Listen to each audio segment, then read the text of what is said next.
Os irmãos sabem que nós temos membros em nossa igreja que não moram, nunca moraram na nossa cidade. Membros online. Aí você vai dizer assim, mas esses membros de vez em quando assistem a um culto. Errado. Quando fomos receber essa primeira pessoa como membro online em nossa igreja, houve um debate. E eu usei um argumento que foi definitivo. Eu disse, essa pessoa que quer ser membro de nossa igreja participa de mais cultos do que eu. Há cultos que eu não participo, por exemplo, dos adolescentes. Ela participa. Todas as transmissões ela participa. Então, acabou sendo aceita como membro de nossa igreja, a irmã Marlene Freitas. E hoje ela postou, durante as nossas transmissões, ela postou a seguinte mensagem que eu quero ler então agora para os irmãos. Ela disse assim: com muita alegria oro a Deus por ter completado 8 anos como membro da igreja, dia 20 de fevereiro de 2017. Igreja Itacuruçá é uma igreja comprometida com missões. Amo muito. Assinado Marlene Freitas. Então, fica aí a nossa gratidão, tendo a ver, inclusive, com o nosso aniversário. Nossa igreja está fazendo 89 anos. Foi no dia 22 de fevereiro de 1936, que numa das salas do Colégio Batista, chamado Edifício Judson, se reuniu e se constituiu com poucas pessoas nessa igreja que somos hoje. Vamos celebrar isso em março, a partir do dia 23 de março. 23, que é domingo, segunda, terça e quarta. Quarta, a festa, não é? Vai ser muito, muito bom para todos nós. Dito isso, lembro então que nós procuramos ser uma igreja em que a palavra de Deus é estudada, desejando que cada um na sua vida, no seu dia a dia, venha aplicá-la. Também tenho dito que, para muitas pessoas, a Bíblia é um livro difícil. De fato, nós temos uma grande dificuldade, mas que é transponível. Essa dificuldade é de natureza transcultural. A Bíblia é de uma outra cultura, muito diferente da nossa cultura. Ao mesmo tempo, ela foi preparada e contou a história muito distante da nossa realidade. A mais recente, que é o Novo Testamento, tem 2 milênios.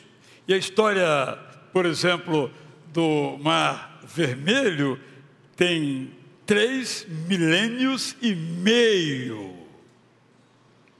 O nosso desafio é pegar esse texto e dele tirar não só o conhecimento histórico que ele traz, mas as lições ou os princípios que ele nos dá para uma vida à altura daquilo que o Deus eterno espera de nós. Nós ouvimos agora há pouco uma música que nos convida a dançar. Eu até percebi que uma das irmãs aqui, não vou mencionar, deu uma dançadinha. Não vou dizer qual das duas, se da direita ou da esquerda, mas isso completamente dentro da Bíblia. Eu vou ler o texto bíblico para os irmãos e depois eu vou prosseguir na leitura. Êxodo 15, 20 a 21, na versão brasileira da palavra, está assim: Moisés e Arão tinham uma irmã, Miriam. Ela era cantora. Você vê na sua Bíblia que está profetiza. Profecia era também o dom da música. Ela era cantora entre o seu povo. E pegando um tamborim, começou a tocá-lo e a dançar. Então, Quem dançou, está na Bíblia. Não vamos criar uma comissão de ética para excluir, que está na Bíblia. As mulheres a seguiram, tocando os seus tamborins e dançando também. No Museu Nacional de Israel, eu preciso me cuidar por causa do tempo, tem inúmeras estatuetas da antiguidade. E uma dessas estatuetas é exatamente de mulheres com os seus tamborins. Muito interessante, muito rico, isso, um povo muito musical, como vemos através dos Salmos. O refrão que Miriam repetia continha as primeiras palavras do Cântico de Moisés. Com gratidão ao Deus eterno cantamos, porque ele magnificamente triunfou, lançando no mar vermelho o cavalo e junto o seu condutor. Então agora, depois disso eu entro na história de hoje para dizer que tinha um mar no meio do caminho, é isso mais ou menos? Ou no meio do caminho tinha um mar, obrigado. Êxodo 13, eu li Êxodo 15, Êxodo 13. Tendo o faraó autorizado o povo de Israel a partir do Egito, o Deus eterno não o conduziu pela estrada utilizada pelos filisteus e que ficava no litoral do mar Mediterrâneo, embora fosse mais perto.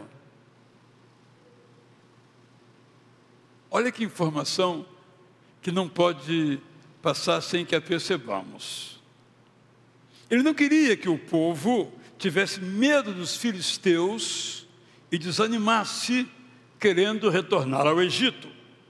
O Deus eterno conduziu o povo em direção ao deserto, perto do Mar Vermelho. Os hebreus saíram do Egito caminhando de modo organizado.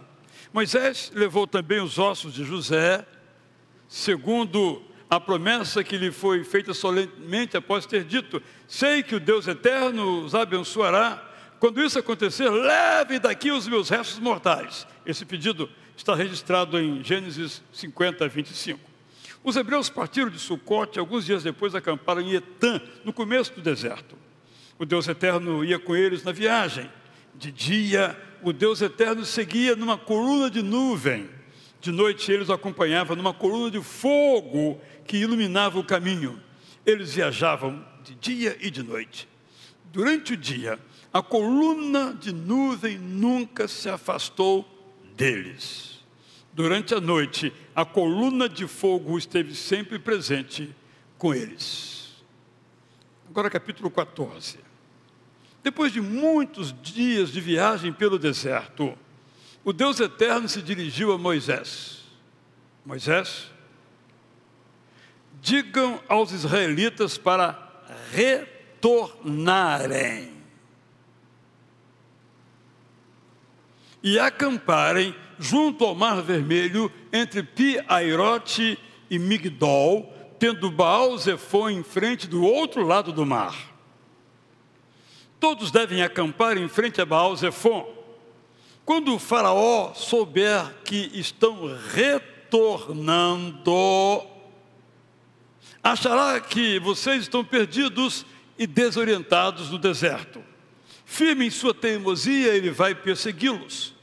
Fiquem tranquilos. Vocês e os egípcios mais uma vez reconhecerão que eu sou o Deus eterno. Os hebreus fizeram como lhes foi recomendado.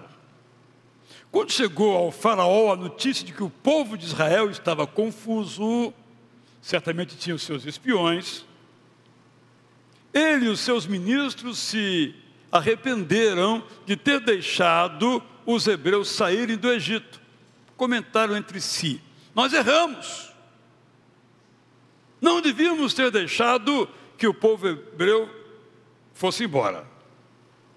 O próprio faraó mandou preparar o seu carro de guerra e convocou a guarda real para acompanhá-lo. Foram preparados 600 carros velozes, bigas, não é? Além de muitos outros veículos, todos pilotados pelos melhores comandantes. Por ordem do faraó, a perseguição começou. Os hebreus continuaram marchando corajosamente. Não demorou para que as equipadas forças do faraó alcançassem os hebreus acantonados à margem do Mar Vermelho, perto de Pi-Hairote, em frente a Baal-Zefon. Quando viram os egípcios chegando, os israelitas ficaram apavorados. Depois de orarem ao Deus eterno, eles reclamaram contra Moisés: vamos morrer no deserto. Por que você nos tirou do Egito? Que loucura foi esta? Nós sabíamos o que nos aconteceria e lhe dissemos para nos deixar em paz. Era melhor ser escravo no Egito do que morrer no deserto. Moisés, porém, respondeu: não tenho medo, meus irmãos.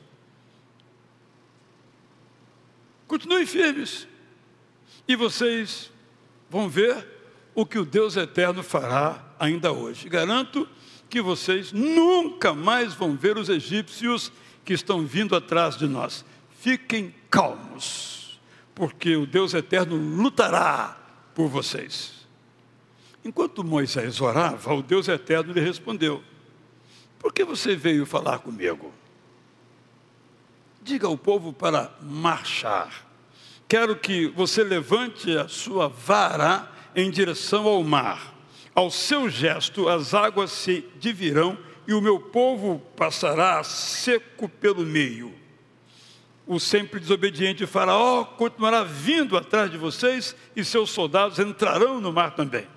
Eu mostrarei quem eu sou ao faraó, aos seus comandantes e aos seus guerreiros. Sim, eles reconhecerão que eu sou o Deus eterno, que diante do meu poder nada valem os seus carros e comandantes, nem seus cavalos e cavaleiros.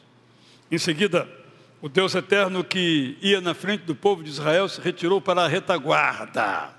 Vou repetir. O Deus eterno que ia na frente do povo de Israel se retirou para a retaguarda. Por quê? Porque o povo deu meia volta. Quem estava na frente agora estava atrás. Ao mesmo tempo, a coluna de nuvem que seguia na frente movimentou-se também para a retaguarda. Essa coluna de nuvem formava uma espécie de cortina entre o exército do faraó e o povo de Deus. De um lado, ela escurecia o horizonte e o exército do faraó tateava nas trevas. De outro, ela iluminava o deserto. Por isso, o exército egípcio iluminava o deserto. Por isso, o exército egípcio não alcançou o povo hebreu. Quando Moisés levantou a mão sobre o mar, um vento forte enviado pelo Deus eterno soprou com tanta força que as águas do mar se abriram. O fundo ficou seco, como esse tapete aqui.